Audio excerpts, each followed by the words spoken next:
아게나. 잘 자고 좋은 꿈 꾸거라. 아게니, 아게니.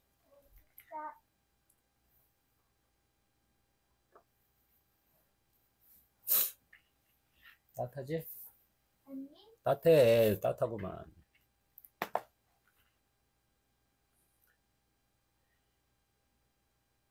토끼의 재판. 구덩이에 빠진 호랑이를 구해줬더니 은혜도 모르고 선비를 잡아먹겠대요. 억울한 선비는 누구 말이 맞는지 재판을 하자고 해요. 그런데 느티나무도 소도 호랑이 편을 들지 뭐예요. 다행히 토끼가 나타나 현명한 판결을 내려줍니다. 선비를 구해내는 토끼의 지혜를 배워볼까요?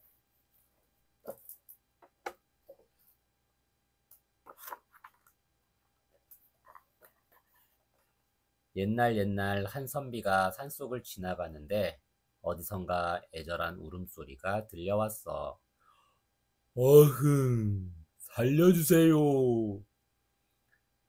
선비가 소리나는 쪽으로 가보니 호랑이가 구덩이에 빠져 울고 있지 뭐야. 선비님, 제발 저 좀 꺼내주세요. 네?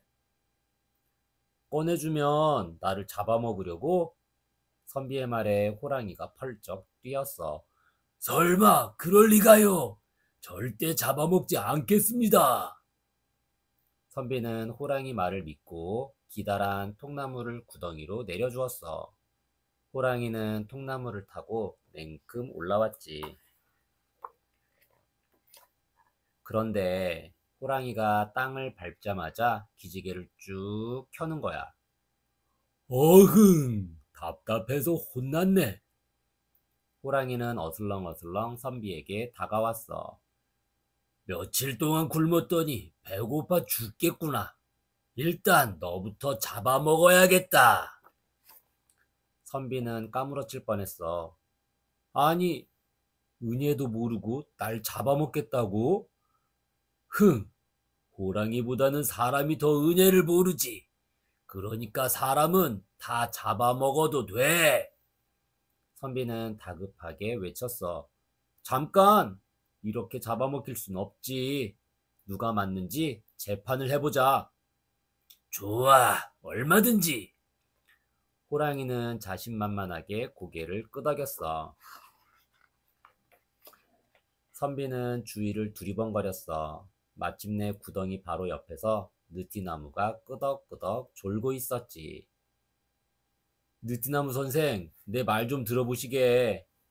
죽을 뻔한 호랑이를 구해줬더니 나를 잡아먹겠다는구려. 이런 호랑이 말이 맞소? 느티나무는 하품을 쩍 하며 말했지. 그야, 호랑이 말이 맞지요. 무엇이라? 사람들은 시원한 나무 그늘 아래서 실컷 낮잠을 자고 일어나서는 이 나무를 땔감으로 쓰면 좋겠구나 한다니까요. 은혜를 모르는 건 사람들이에요. 그러니 호랑이한테 잡아먹혀도 싸지요. 선비는 눈앞이 캄캄해졌지. 이번에는 밭에서 쉬고 있는 소에게 물었어. 소 선생, 내 말 좀 들어보시게. 죽을 뻔한 호랑이를 구해줬더니 나를 잡아먹겠다는구려. 이런 호랑이 말이 맞소? 소는 눈을 개슴츠레 뜨며 말했어. 우리 소들은 한평생 사람과 함께 살지요. 그렇지. 가족과도 같은 사이지. 그럼 뭐해요? 죽어라 이래도 늙고 병들면 잡아먹히고 마는데. 그러니까 호랑이도 사람을 잡아먹는 게 맞지요. 선비는 하늘이 무너져 내리는 것 같았지. 아이고, 난 죽었구나. 선비는 철퍼덕 주저앉아 꺼이꺼이 울었어. 이때 가만히 재판을 지켜보던 토끼가 선비에게 깡충깡충 뛰어왔지. 선비님, 무슨 일이세요? 토끼는 눈을 동그랗게 뜨고 물었어. 저 호랑이가 구덩이에 빠져 있었는데 선비님이 구덩이에 빠져요? 아니, 내가 아니라 호랑이가. 아하, 그러니까 선비님이 왜요? 아니, 그게 아니고. 그 모습을 지켜보던 호랑이가 앞발로 가슴을 탕탕 치며 나섰어. 아이고, 속 터져. 내가 직접 보여주마. 호랑이는 성큼성큼 구덩이로 들어갔어. 잘 봐. 내가 이렇게 구덩이에 빠져 있었어. 그러자 토끼는 냉큼 통나무를 가리켰지. 그럼 이 통나무를 타고 나오면 되잖아요. 그야, 처음엔 통나무가 없었지. 토끼는 고개를 갸웃하며 물었어. 그럼 통나무는 어디에 있었는데요? 이봐, 통나무를 원래대로 치워봐. 선배는 호랑이 말대로 통나무를 제자리로 옮겼어. 토끼는 그제야 손뼉을 짝 쳤지. 아하, 호랑이가 구덩이에 빠져 있었는데 선배님이 통나무를 내려서 구해준 거구나. 그렇지. 호랑이는 큰 소리로 맞장구를 쳤어. 답답했던 속이 뻥 뚫리는 것 같았지. 자, 다시 통나무를 내려줘.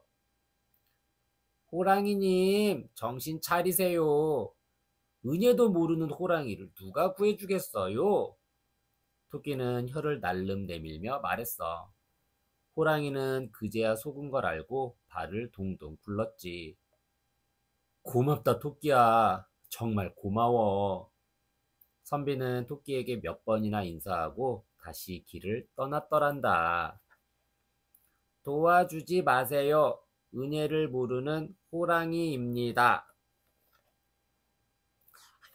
이야기 속 우리 문화. 꾀도 많고 재빠른 토끼 좀 보렴. 호랑이란 놈이 도와준 은혜를 갚지 못할 망정 몹쓸 짓을 했구나. 토끼의 꾀가 아니었으면 선비만 억울하게 당할 뻔했지. 옛 이야기에서 토끼는 꾀가 참 많은 동물로 그려진단다. 때로는 사람보다 똑똑하고 재주 많은 동물로 등장하기도 하지. 사람들을 벌벌 떨게 만드는 힘센 호랑이도 옛 이야기에서는 재간둥이 토끼의 꾀에 속아 넘어가 골탕을 먹곤 해. 실제로는 힘이 센 사람이 약한 사람을 괴롭히곤 하는데 옛 이야기에서는 오히려 그 반대란다. 힘이 센 호랑이가 약한 토끼를 당해내지 못하는 모습을 보면 웃음이 절로 나지. 그거 참 쌤통이다 하면서 말이야. 그만큼 옛날 사람들은 토끼를 영리한 짐승으로 여겼어. 또 이렇게 호랑이도 이겨먹는 잔꽤 많은 토끼가 저 멀리 달에서 쿵덕쿵덕 절구질을 하며 산다고 생각했지. 캄캄한 밤에 초롱초롱 뜬 달을 자세히 살펴본 적 있니? 아마도 노란 달에 듬성듬성 얼룩얼룩한 무늬가 보일 거야. 사람들은 이 무늬가 토끼 모양이다, 절구 모양이다 하며 토끼가 달에서 절구질을 한다는 신비한 이야기를 지어냈단다. 저 달에 사람들에게 건강과 풍요를 안겨주는 신비한 토끼가 살고 있다고 말이야. 옥토끼가 사는 달은 어떤 모습일까? 밝은 달, 개수나무 아래서 토끼 두 마리가 쿵덕쿵덕 방아를 찍고 있구나. 예부터 사람들은 달에 산다는 토끼를 옥토끼라고 불렀단다. 절구질하는 옥토끼. 쿵덕쿵덕 열심히 절구질하는 옥토끼의 모습을 보렴. 신기하게도 사람처럼 두 발로 서 있지? 신통한 능력을 가진 토끼라 그런가 봐. 쿵덕쿵 쿵덕. 토끼가 떡방아를 찍고 있는 것처럼 보이지만 사실은 하늘에 사는 신선들의 부름을 받아 약초를 만들고 있는 거란다. 튼튼한 개수나무. 옥토끼 뒤로 나무가 한 그루 보이지? 바로 개수나무란다. 예부터 개수나무는 토끼로 베어도 잘 넘어지지 않는 아주 강한 나무로 여겨졌지. 개수나무에는 병에 걸리지 않고 오래오래 살기를 기원하는 사람들의 마음이 담겨 있단다. 영원히 늙지 않는 약초. 목토끼가 무엇을 찢고 있을까? 절구 안에는 불로초라는 약초가 들어있단다. 불로초라는 이름에는 영원히 늙지 않는 약초라는 뜻이 담겨 있지. 사람들은 불로초를 찢는 목토끼가 자신들을 오래오래 살도록 도와준다고 생각했단다. 이야기랑 놀자. 저런, 산짐승들이 구덩이에 폭 빠졌구나. 물에 빠진 사람 구해주니 보따리 내놓으라 한다는 속담이 있단다. 옛날에 한 선비가 물에 빠진 사람을 구해주고 보따리까지 건져주었대. 그런데 정작 도움을 받은 사람이 이건 내 보따리가 아니라고 우기면서 선비를 도둑으로 몰았다는 거야. 도움을 주었는데 감사 인사는커녕 되레 큰 소리를 치다니. 그래도 위험에 처한 사람이나 짐승을 보면 도움을 주는 게 먼저겠지? 호랑이란 놈만 아니면 말이야. 여러 가지 도구를 내려주어 구덩이에 빠진 짐승들을 구해주렴.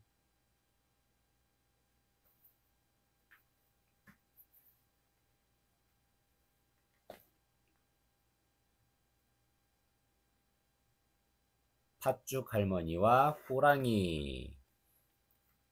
동짓날, 호랑이는 팥죽 할머니를 잡아먹으려고 해요. 알밤, 자라, 쇠똥, 송곳, 맷돌, 멍석, 지게는 힘을 합쳐 호랑이를 물리치고 할머니를 구해주어요. 일곱 친구들은 하나하나 보면 약하지만 힘과 슬기를 모아 호랑이를 거뜬히 이길 수 있었어요. 협동이 얼마나 중요한지 깨달을 수 있는 이야기랍니다.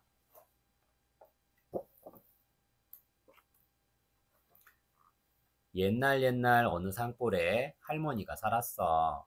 팥죽을 맛나게 잘 써서 팥죽 할머니라고 불렀지. 땡글땡글 파다리 잘도 연그렀네. 빨갛게 익으면 맛있는 팥죽을 쑤어야겠다. 팥죽 할머니는 흐뭇하게 웃으며 팥밭을 맸어. 호랑이가 가까이 온 줄도 모르고 말이야. 어흥! 호랑이가 시뻘건 입을 쫙 벌렸어. 할머니는 깜짝 놀라 철퍼덕 주저앉고 말았지. 배가 고프니 할멈을 잡아먹어야겠다. 에이구, 호랑아, 제발 살려다오. 할머니는 달달 떨며 싹싹 빌었어. 호랑아, 내가 죽으면 누가 이 밭을 거두겠니? 밭을 거두면 맛난 팥죽을 쑤어줄 테니 그때까지만 기다려다오. 할머니는 엉엉 울면서 사정했어. 호랑이는 팥죽 소리에 침을 꿀꺽 삼켰지. 알았어, 할멈. 그럼 팥죽 쓸 때까지만 기다려줄게. 호랑이는 입맛을 쩝쩝 다시며 사라졌어. 쌀쌀한 바람에 낙엽이 치고 어느새 눈이 펑펑 내리는 겨울이 됐어. 동짓날. 할머니는 아침부터 팥죽을 쑤며 하염없이 한숨을 쉬었어. 에고, 나는 오늘 죽는구나. 팥죽이 팔팔 끓는 가마솥에 할머니 눈물이 뚝뚝 떨어졌지. 할머니, 왜 울어요? 알밤 하나가 통통 튀어와 물었어. 이제 곧 호랑이가 날 잡아먹으러 올 거야. 그게 너무 무섭고 슬퍼서 운단다. 할머니, 걱정 마세요. 제가 친구들에게 도와달라고 할게요. 대신 맛난 팥죽을 주세요. 알밤의 말에 할머니는 고개를 끄덕였지. 얘들아, 우리가 할머니를 도와주자. 알밤은 큰 소리로 친구들을 불렀어. 자라는 엉금엉금, 쇠똥은 칠퍽칠퍽, 송곳은 깡충깡충, 맷돌은 대굴대굴, 멍석은 펄쩍펄쩍, 지게는 검증검증. 친구들이 모두 모여들었지. 어떻게 하면 호랑이를 혼내줄 수 있을까? 친구들은 한참 쑥덕쑥덕 하더니 집안 구석구석으로 흩어졌어. 알밤은 아궁이 속에, 자라는 물독 속에, 쇠똥은 부엌 바닥에, 송곳은 그 옆에 자리를 잡았지. 맷돌은 어디 갔나 했더니 부엌문 위에 올라갔지 뭐야. 멍석은 문 앞에 눕고 지게는 문 옆에 숨었단다. 할머니는 컴컴한 방 안에서 오들오들 떨었어. 어흐! 호랑이가 쩌렁쩌렁 울부짖으며 집으로 들어섰어. 왜 이렇게 캄캄해? 할멈, 불 좀 켜. 할머니는 덜덜 떨리는 목소리로 말했어. 불씨가 없으니 네가 부엌에서 가져오렴. 할머니는 부엌으로 들어가서 불씨를 찾으려고 아궁이 속을 들여다봤지. 그때 알밤이 튀어나와 호랑이 눈을 딱 때렸어. 어이쿠! 호랑이는 눈을 감싼 채 부엌 바닥에 나뒹굴었어. 호랑이는 따가운 눈을 씻으려고 물독에 손을 넣었어. 그때 자라가 호랑이 손을 꽉 물었지. 아이고야! 호랑이는 아파서 펄쩍펄쩍 뛰었어. 호랑이는 허둥대다가 그만 바닥에 있던 쇠똥을 밟고 쭉 미끄러졌어. 어, 어! 넘어지는 호랑이 엉덩이를 송곳이 푹 찔렀지. 끄악! 호랑이 살려! 호랑이는 부엌 밖으로 뛰쳐나갔어. 그때 부엌문 위에 있던 맷돌이 호랑이 머리 위로 쿵 뛰어내렸지. 눈은 빙글빙글, 코피는 펑펑. 호랑이는 끽소리도 못 내고 멍석 위로 털썩 쓰러졌어. 멍석은 얼른 호랑이를 돌돌 말았어. 지게는 멍석을 업고 공중공중 강으로 뛰어갔지. 으라차차차, 맛 좀 봐라. 시퍼런 강물 위로 멍석이 몸을 쫙 폈어. 으엉!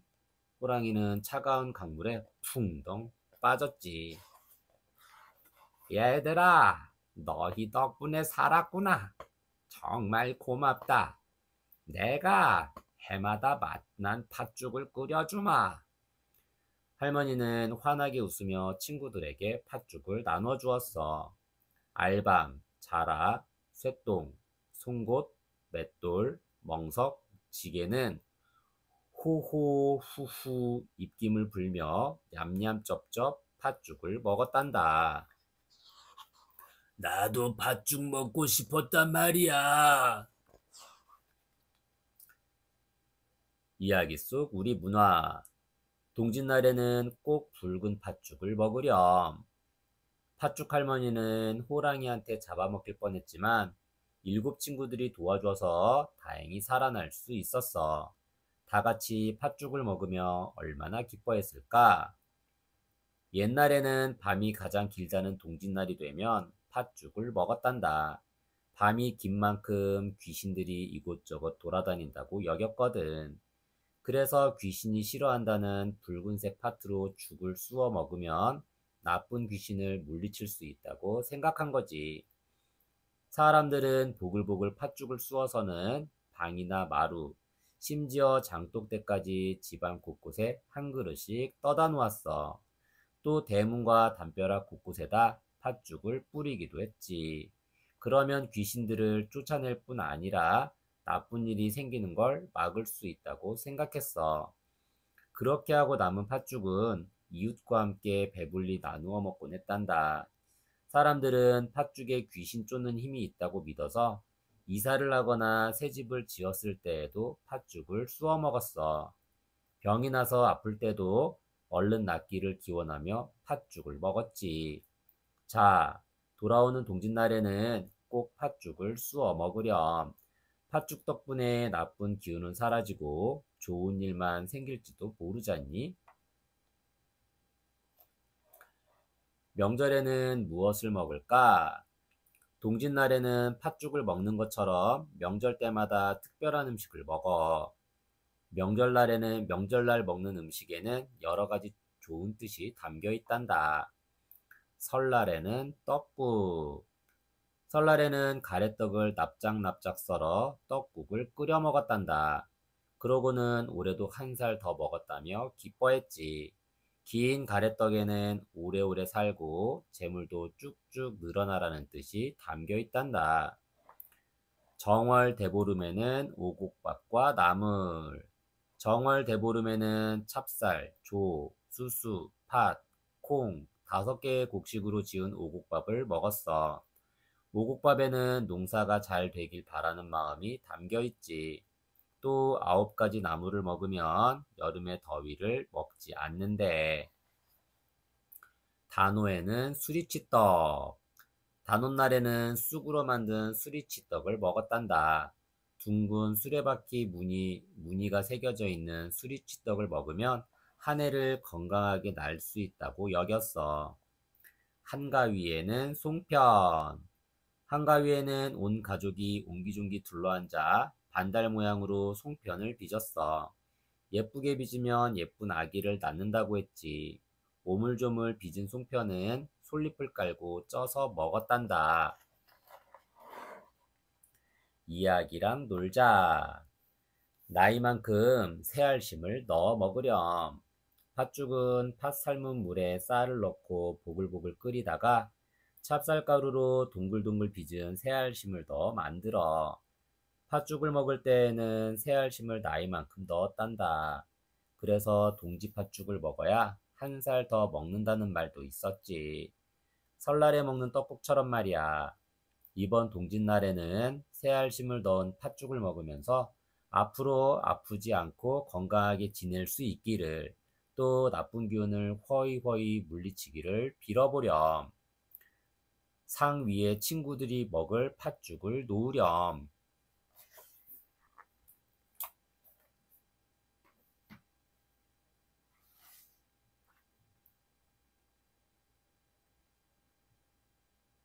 망주석 재판. 원님은 잃어버린 비단은 찾지 않고 엉뚱하게도 망주석을 잡아와 재판을 벌였어요. 돌로 만든 망주석은 말도 못하는데 말이에요. 망주석을 곤장으로 치는 모습에 모두 비웃었지만 원님은 처음부터 비단을 찾으려고 일부러 그랬던 거예요. 비단을 찾아낸 현명한 원님처럼 지혜를 발휘하면 어려운 문제도 해결할 수 있답니다.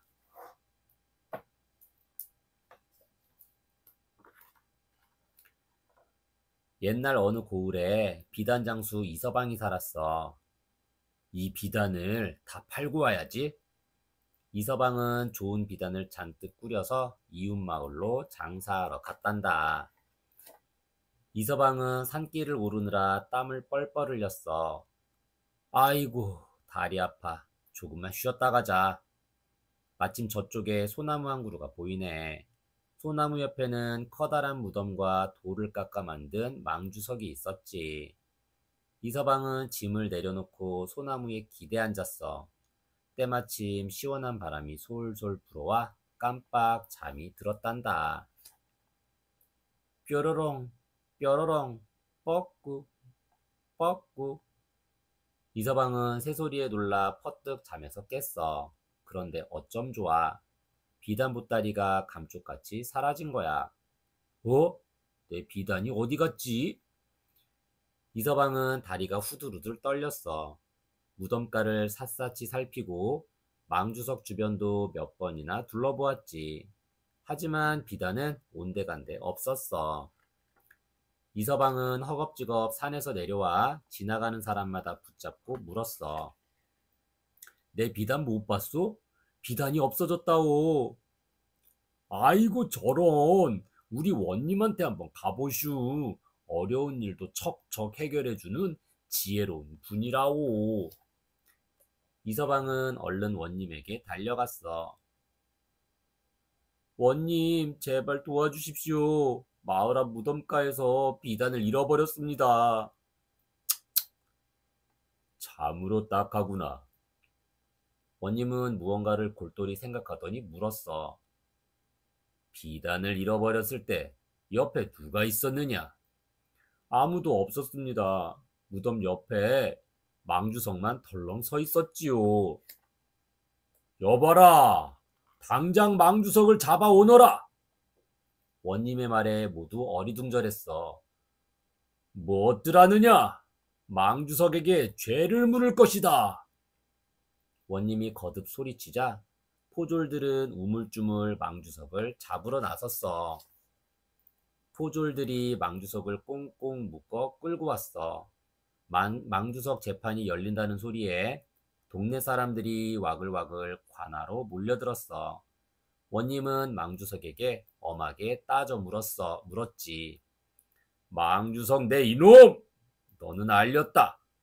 비단 보따리를 누가 가져갔느냐? 몇 번을 물었지만 망주석은 대답이 없었어. 아무렴 망주석이 말을 할 리 없잖아. 아무 말도 못하는 걸 보니 네 놈이 훔친 게로구나. 여봐라!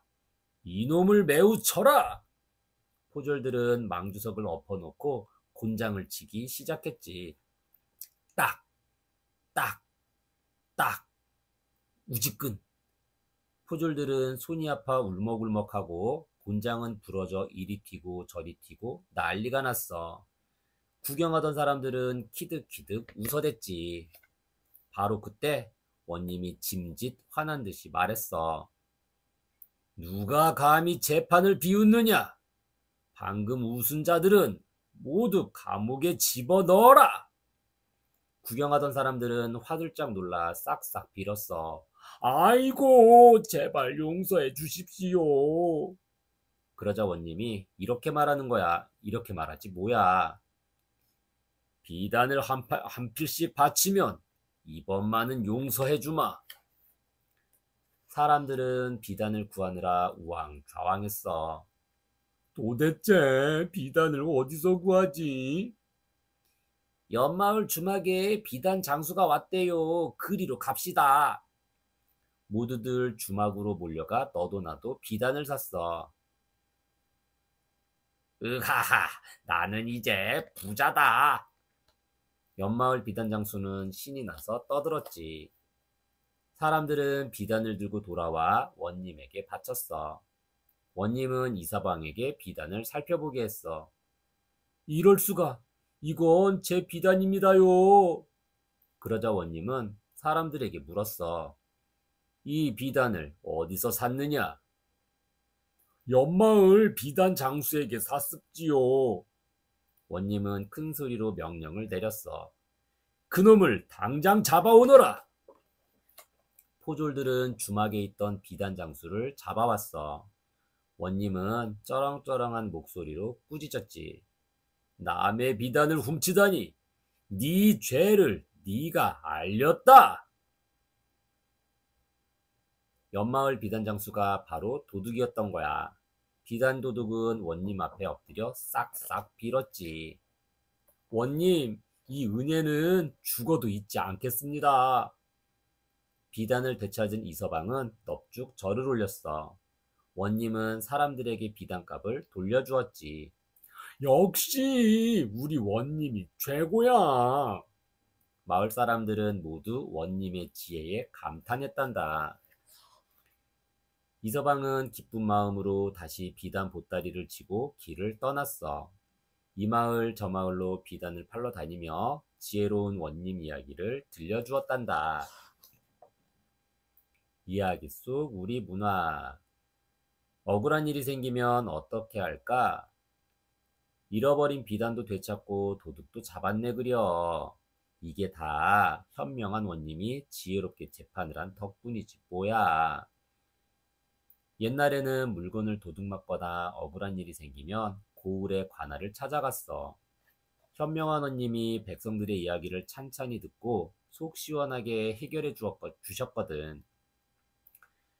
특히 원님은 죄를 지은 사람에게는 나라법에 따라 호된 벌을 내렸어. 네 죄를 네가 알렸다. 여봐라, 저 죄인을 매우 쳐라. 하고 원님이 호통을 치면 죄인들은 벌벌 떨며 용서해달라 머리를 조아렸지. 그런데 모든 원님이 현명한 건 아닐 텐데 혹시 재판을 잘못하면 어떡하지? 아무 죄도 없는 사람이 엉뚱하게 죄인으로 몰릴 수도 있잖아. 그래서 고을에 관하여서 문제가 해결되지 않을 때는 더 높은 관청인 사원부에 알려 재판을 다시 받을 수 있게 했어. 그래도 억울함이 풀리지 않으면 임금님에게 직접 하소연하는 방법도 있었지. 백성들이 억울한 일을 알릴 수 있도록 궁궐 앞에 북을 매달아 놓기도 하고, 임금님이 행차할 때 징이나 꽹과리를 치면 백성들의 이야기를 임금님이 직접 듣고 해결해 주기도 했어. 옛날에도 이렇게 여러 가지 방법으로 억울한 백성이 생기지 않게 애를 썼단다. 옛날 죄인들은 어떤 벌을 받았을까? 조선시대에는 죄가 무거운지 가벼운지에 따라 다른 벌을 받았어. 매를 맞기도 하고 감옥에 갇히기도 했지. 옛날 죄인들이 어떤 벌을 받았는지 알아볼까? 매를 맞았어. 가벼운 죄를 지은 사람은 회초리로 엉덩이를 때렸어. 좀 더 무거운 죄를 지으면 버드나무로 만든 곤장으로 매를 맞았지. 노인이나 병에 걸린 사람은 매를 맞는 대신 벌금을 내기도 했단다. 감옥살이를 했어. 무거운 죄를 지은 사람은 곤장을 때리고 감옥에 가두었어. 죄인들은 감옥에서 소금을 만들거나 기와를 굽는 등의 일도 해야 했지. 감옥살이를 하다가 병에 걸리면 집에서 쉬게 해주기도 했어. 귀양을 갔어. 아주 큰 죄를 지은 죄인은 귀양을 보냈어. 멀리 떨어진 시골이나 섬으로 가서 외따로 살아야 하는 무서운 벌이란다. 죄가 클수록 고향에서 먼 곳으로 귀양을 보냈는데 임금님이 풀어줄 때까지 돌아오지 못했단다. 이야기랑 놀자. 망주석과 석상을 세워 무덤을 지켜줄래? 옛날 사람들은 무덤 양쪽에 돌기둥을 세우곤 했단다. 이 돌기둥을 망주석이라고 하지. 신분이 높은 사람의 무덤에는 망주석뿐만 아니라 말, 호랑이, 양 등 동물의 모양을 본떠 만든 다양한 석상들도 세워놓았어. 망주석과 석상들이 나쁜 귀신을 멀리 내쫓고 무덤의 주인을 지켜준다고 생각했거든. 이렇게 돌기둥 하나에도 돌아가신 분의 평안을 비는 정성스런 마음이 담겨 있단다. 비어있는 무덤 주변에 망주석과 석상을 세워주렴.